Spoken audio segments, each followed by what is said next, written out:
Good morning, everyone. It's snowing outside here in Brussels, which is pretty rare. But I think this International Women's Day is all about sunshine. It's all about the full understanding of what you represent for us, but also what you represent for our societies and also for this alliance of ours. And when Irene invited me to come and speak again to these events, I come with great pleasure and a great sense of respect. And the fact that so many of my colleagues in the leadership of this alliance are here present today is a testimony to the huge importance we attach to you, to your work. And I think the topic identified today is just at the heart of the matter. In my home country, on March 8th, we still, I hope, will continue to give flowers. But my message today, I hope, will be an encouragement for us in NATO to do an even better job, and for our democracies and our societies to do an even better job and prepare not only the present but also the future. We have this issue in the DNA of our alliance.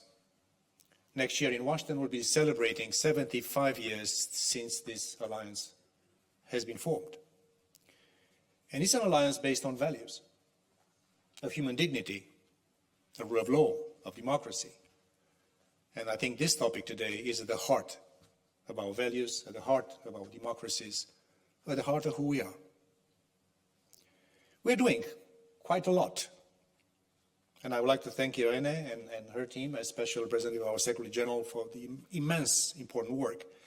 In a few minutes' time, I'll be chairing a neck and Irene will be next to me, so we'll leave you with Admiral Bauer and the other colleagues to continue this presentation. So this is an exceptional opportunity today to reflect on what we can do collectively and individually, and to help promote gender equality, protect women's rights, and move the women, peace and security agenda forward. We are determined to lead by example. And I mentioned that democracy and gender equality is in the DNA of our alliance. Protecting these values is at the heart of our mission. And that's why NATO has always been vocal in promoting gender equality as a reflection of our values. We have long recognized the important role women play in security and defense. In 1976, we created a committee to advise our military colleagues on women in NATO forces. And our first policy on women, peace and security was adopted in 2007.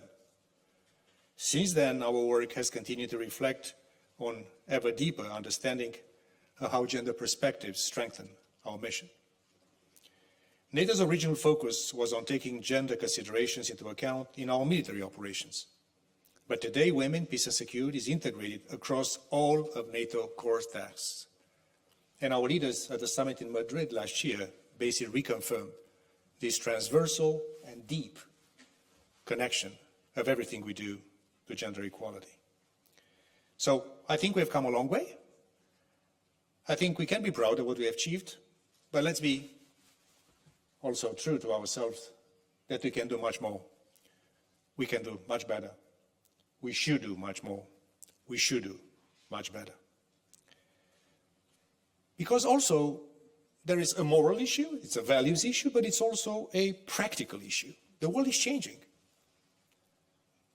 We are living in a world of great power competition, and harnessing the whole talent of innovation in our ecosystem, in our democratic world, together with our partners around the world, is essential for us to be able to thrive in this era of competition between democracies and authoritarian regimes.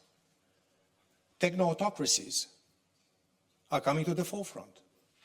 We have to do a better job to make sure that through this kind of exercise, we also keep and maintain our edge, as we say, in technology. And there's no other way than to have the full force of our society and fully involving our women and girls when they start young in this effort. So this is something that is very much to my heart, and this is what we do all across the board, across the divisions in NATO, but also across our military commands. And also, it's a revolution of the way we live, the way we work. And technologies are not only essential to address security challenges, they're also changing the way we are doing security. So this is probably the most transformative time in human history. Never ever we had a combination of geopolitical fierce competition coming back to the forefront, and it is fierce. We never had, at the same time, also a huge technological revolution changing everything we do, but everything we do. And on top of that, a combination of societal change and a deep change in the way in which us, especially in democracies, are seeing the social contract, the model of capitalism, and also how we perceive security. We always say that societal resilience is the first line of defense. It is. But for that we need to do a much better job in understanding our environment and analyzing new technologies and their impact on our security through a gender lens, so we can better understand the threat environment, but also the opportunity environment, because they go hand in hand.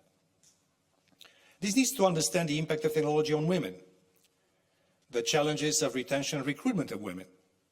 We need to include women's contribution to technology, and also have to be aware of gender biases in technology, because they do exist. We're already taking steps to mitigate gender biases in AI and data, for example, through the principal use of responsible use of AI. And David Van Fiel knows so very well how much we are paying attention to responsible use of every new technology here and still to come. In biotech, in quantum, not only in AI, on everything we do. This is something that makes us different from the others. And this is something we have to make sure we continue to do. To integrate gender perspective across our work, from efforts to enhance cyber defense to data exploitation. Also, there is something that we know that diversity breeds creativity. And to find lasting solutions to the complex threats we face, we have to nurture all the creativity that we have, all the resources that we have, and involving fully women in everything we do across the board. I'm also very impressed by the composition of the panels to follow. Many remarkable speakers, many leaders and role models. I'm also very happy to see the diversity of participants from our allies, partners, and international staff. We have a lot to learn from all of you, our partners, industry, academia. And this is a reunion of leaders from all generations, from all walks of life, and creativity and leadership, they also go hand in hand. One thing is certain. We need to combine our efforts to bridge the gender gap in technology. Throughout history, women's contributions, including in science and tech, have time and time again proved revolutionary. Marie Curie, 2 times Nobel Prize winner, changed the face of modern medicine. Ada Byron, also known as Lady Lovelace, created the first computer algorithm. And Rear Admiral Grace Hooper created COBOL. I remember I was much younger. I was typing something and making some holes into something that I think it was COBOL. I see also Ludwig here from the NC. I think he knows something more about this. So she created the first computing language. That's just some of the innovators and game changers that have shaped our past, are shaping our present, and will be shaping our future. Those who have showed us creativity, and that creativity flourishes when humanities and science interact. And as Walter Isaacson, my dear friend, remarked in his book on the Innovators, that innovation resides where art and science connect. There are many more, and this is what our group today is putting at the forefront of everything we do. More women in R&D, in science, in tech, in math, and also in education from very young ages. It's not only for gender equality, but it's also for the resilience of our very democratic societies. I'm proud that in my home country of Romania, my first alma mater is the Polytechnical University of Bucharest. And now, for the young students trying to being accepted through the exam, it's almost gender parity in the Polytechnical University of Bucharest. This is a good sign, and I hope that we have similar signs from all over the board. So, you, today's innovators, are game changers, and you are shaping the future. You are the true agents of cultural change. And I trust your generation will be able to transform our entire society for the better. So because I have with Irene to start sharing an act in a few minutes, on this very topic, we start the North Atlantic Council today on purpose on March 8th with the topic of women, peace and security. And this is why I hope I will be excused for not staying more with you. But just to say from the Secretary General, myself, and all the leadership of NATO, how much we count on you, how much we need you, and how much our present and our future rely on all of us. Thank you so much. Happy International Women's Day, and let's keep the good work in our great alliance. Thank you so much.